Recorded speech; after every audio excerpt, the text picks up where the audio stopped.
pick a reference last week. Okay, as you recall, earlier theories about the development of agriculture can progressively met, or even as a catalyst for ever catalyst.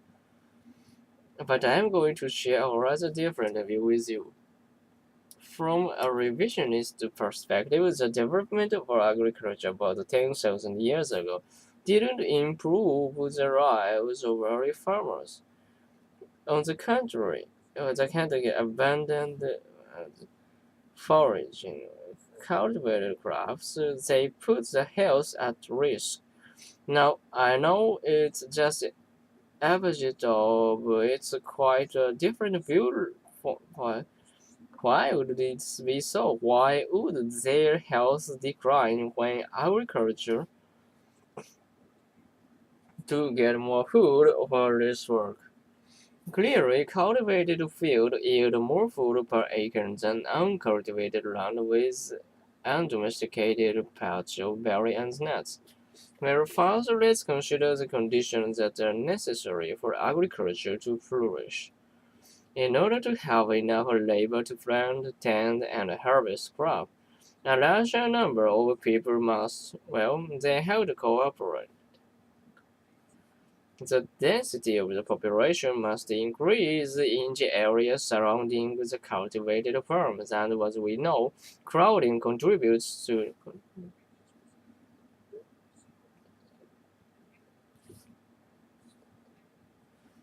the likelihood of the epidemic was right.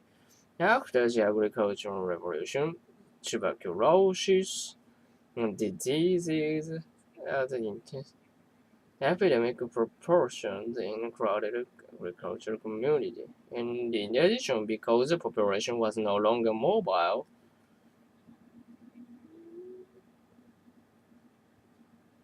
diets of the farmers, that meant that the disease was also transmitted through the exchange of goods. Revisionists also argue that the content of the diet for early farmers was inferior to that of the hunter-gatherers. You recall that the hunter-gatherers enjoyed a variety of food selected for wild and game, and the study of modern tribes that have continued the tradition of hunting and gathering. It appears that those hunters and gatherers they have a better balance of nutrients and even more protein than tribes that have adapted to agricultural lifestyle. Today, three grain crops, wheat, corn, and rice. These account for the bulk of calories consumed.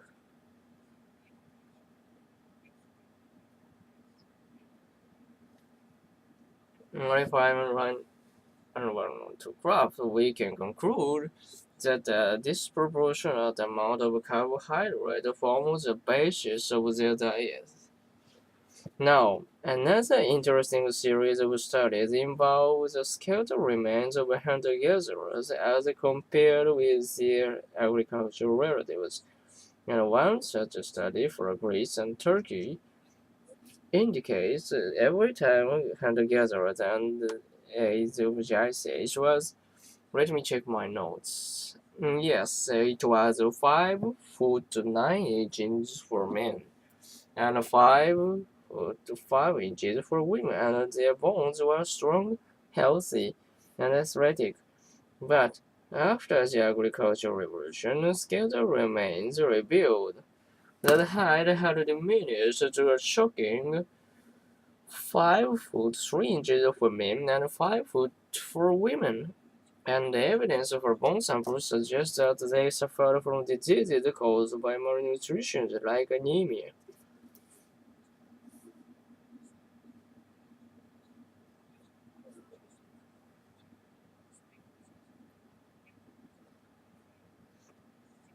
26 years was the post-agricultural life expectancy.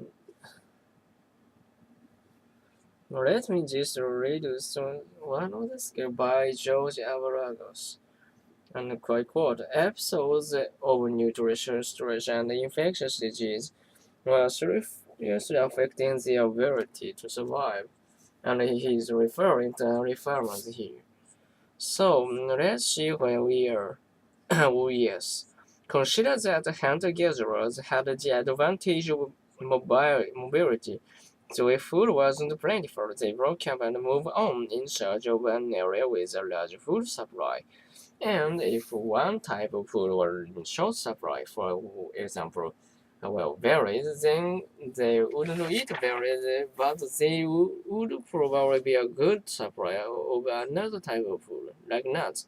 Or hunting might compensate for a bad year for plant food. But farmers were very vulnerable to crop failures. Remember, most early farmers cultivated only one or two crops. If there was a drought and the grain harvest failed, they didn't have other resources, and that's why they were subject to malnutrition or even starvation. So, as you see, the revisionists have made a rather convincing case. To sum it up, according to the revisionists, the development of agriculture puts the health of every farmer at risk.